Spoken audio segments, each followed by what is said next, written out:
নমস্কার বন্ধুরা, আশা করি সবাই ভালো আছেন। জানি না আমার এই ভিডিওগুলো আপনাদের কীরকম লাগছে, একটু মতামত জানাবেন। আমারও ভালো লাগবে, আপনারও ভালো লাগবে। আর এইভাবেই আমাদের মধ্যে গড়ে উঠবে এক সম্প্রীতি, আত্মার এবং পরমাত্মার সম্মিলন।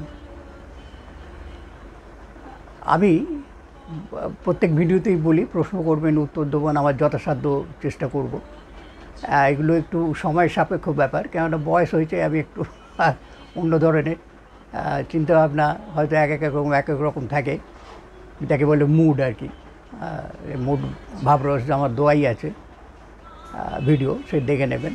আর ব্যাপারটা হচ্ছে ওই রকমই, হয়তো ভালো লাগলো যখন তখন হয়তো এগুলো নিয়ে ঘাঁটাঘাঁটি করলাম। প্রশ্ন উত্তরগুলো আমাকে তো কিছু জানার আছে, আবার আমি চেষ্টা করি যেটা এটা তো মানে কী বলবো আন্তর্জাতিকভাবে এই ভিডিওগুলো যায়, সুতরাং আমাকে চেষ্টা করতে হয় যাতে আরও কীভাবে আরও মানে উত্তরগুলোকে আরও সমৃদ্ধ করা যায়। এই জন্যই হয়তো একটু দেরি হতে পারে।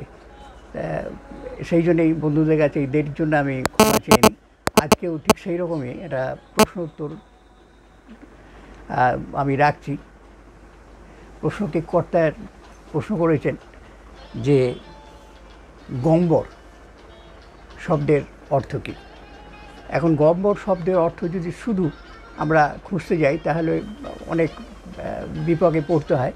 আমি দেবো সবই আমার খুঁজে খাজে যা পেয়েছি আমি আমার বুদ্ধিমত্তায়। যেমন আমরা এই শব্দগুলো বিশেষ করে গম্বর শব্দটা আমরা পাই দিগম্বর বা স্ত্রীলিঙ্গে দিগম্বরী।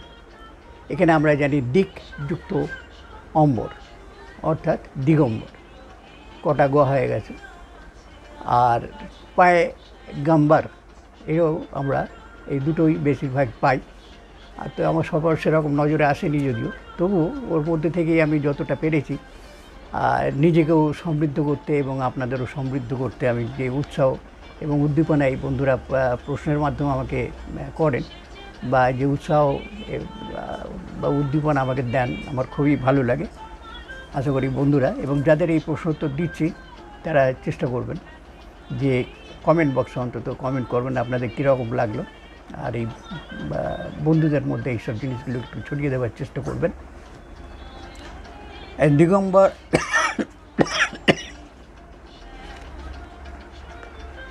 হ্যাঁ, মাফ করুন। এখন প্রথমে আসি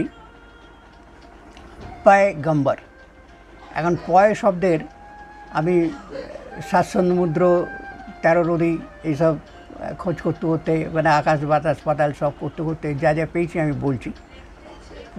বেশ কটা মানে 16টা শব্দার্থ পেয়েছি।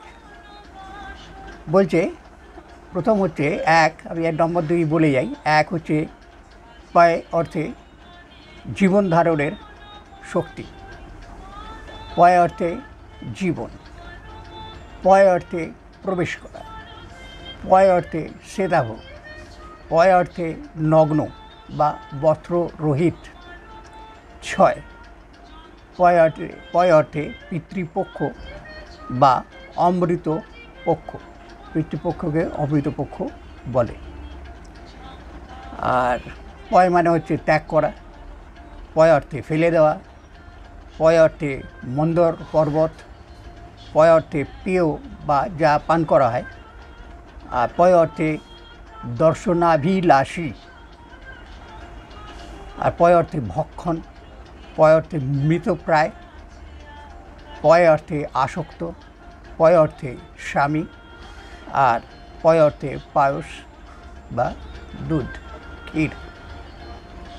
এখানে গম, এই গম শব্দার্থে আমরা পাই পথ বা মার্গ,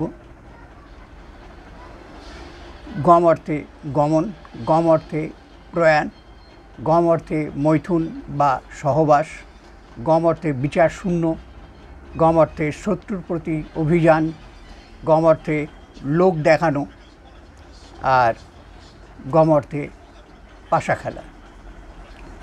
এবার বর শব্দ আসছে এর সঙ্গে, পায়ে গম বর।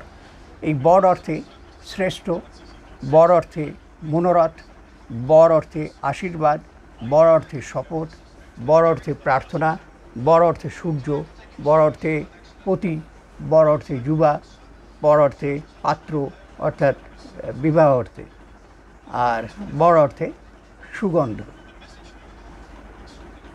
এ হলো পয়গম্বরের মানে যত রকমভাবে একে কাটাকুটি মানে অ্যানাটমি যাকে বলে আর কি, এইভাবে করে আমি বন্ধুর প্রশ্নের উত্তর দিতে চেষ্টা করলাম। জানি না তার কতটা মনোমত হবে বা তার কতটা ভালো লাগবে। বন্ধু সঙ্গে থাকুন, সঙ্গে রাখুন, আর চেষ্টা করবেন, প্রশ্ন করুন, আমারও ভালো লাগবে, আপনারও উদ্দীপনা উৎসাহ বাড়বে, আমারও সমৃদ্ধ হবে না, আমিও ঠিক মানে সেইভাবেই সমৃদ্ধ হব, আমার উৎসাহ উদ্দীপনা বাড়বে। নমস্কার বন্ধুরা, ভালো থাকবেন আর ভালো রাখবেন।